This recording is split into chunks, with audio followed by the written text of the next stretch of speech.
All right, on a different note, when people think of famous coffee cities in the U.S., Seattle often comes to mind. But A.J. O'Neill is looking to put Detroit on the coffee map. He's partnered with a coffee roasting company that has been in Highland Park for almost 100 years, and they are teaming up to create a new brand of coffee, Detroit Bold.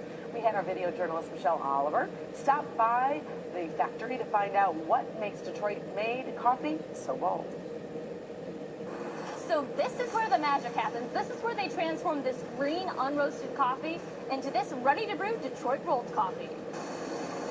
Starting at 9 a.m., they unload a semi-truck full of these brown burlap bags filled with pounds upon pounds of green, unroasted coffee beans. The beans are then transported up to these silos where they wait to get roasted. But before that can happen, a sample must first pass the cupping table. There's a tremendous amount of tradition involved in the cupping process. For the past 100 years, this is how the Bacheras family starts off their day, at the cupping table.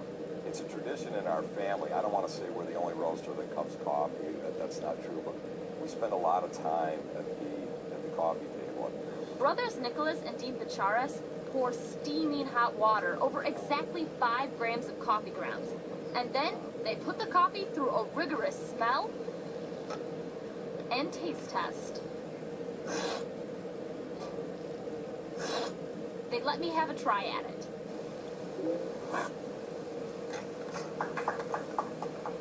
They said I did pretty well for a first-timer, but these guys are the experts.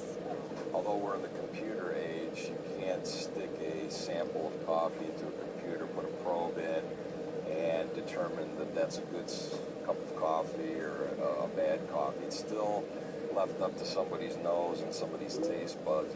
It is this attention to detail that made the Bacheras brothers the coffee company A.J. O'Neill wanted to work with. They are here locally, quietly, doing the job that makes our communities viable. They hire workers from our city and bring about a great product to me and many, many other people just on a daily basis. A.J. used to own a cafe in Ferndale where he hand-blended Bacheras brothers coffee to make his own. Was really well known as an epicenter for grassroots movements, events.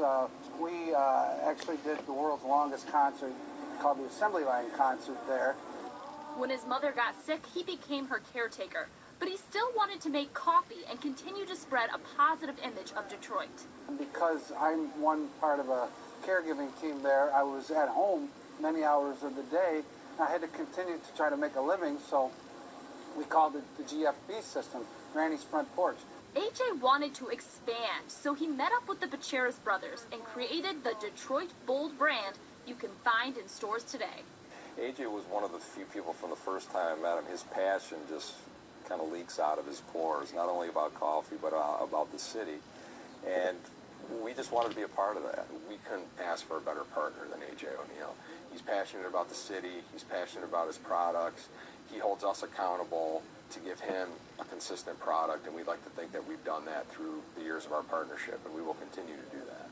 They roast, grind, and package the coffee, all here in Highland Park.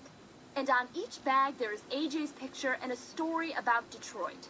Detroit Bold is working hard to change Detroit's image, one cup of coffee at a time.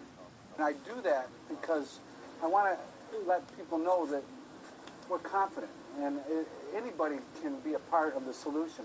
We need to continue to change the perception that Detroit is this beat-up town, because it's not only viable and integral to Michigan, it's such an important part of the country and the world.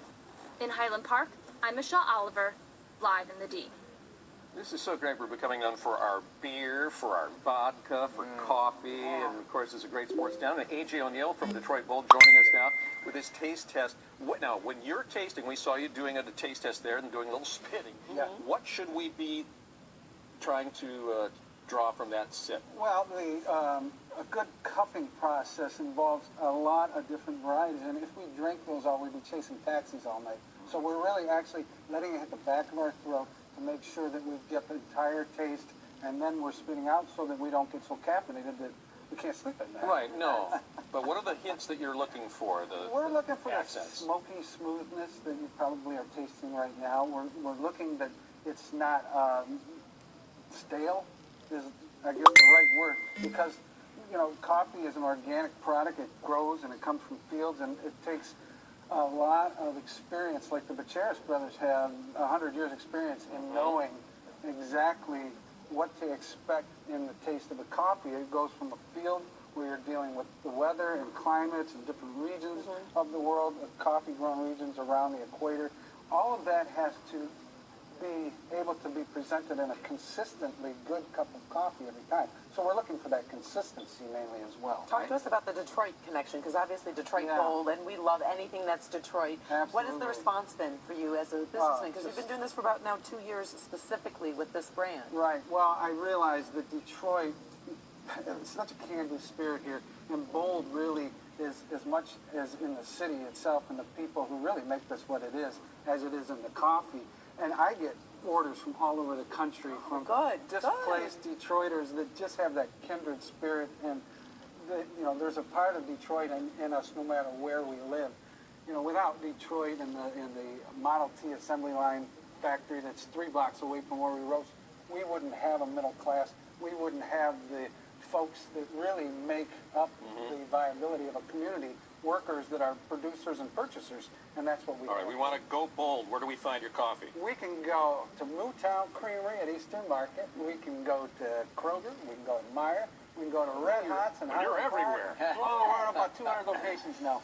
All right, sounds good. Well, Thank you so we much can for tell stopping you. by. This is great. It is great. Cheers. And bold does not mean burned. That's the greatest thing. So many of the bold Like your cup. coffees are... They have You that, like that bitter burnt bean taste, and this one just is earthy. It tastes like a fresh picked bean, just like it should, like a cup of coffee should taste. I have the Woodward.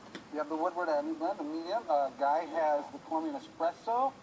Karen has the Traditions, which is said to be the coffee that Henry Ford drank himself. So www.detroitboldcoffee.com. I love There it. he goes. All right. Next on Live with the D.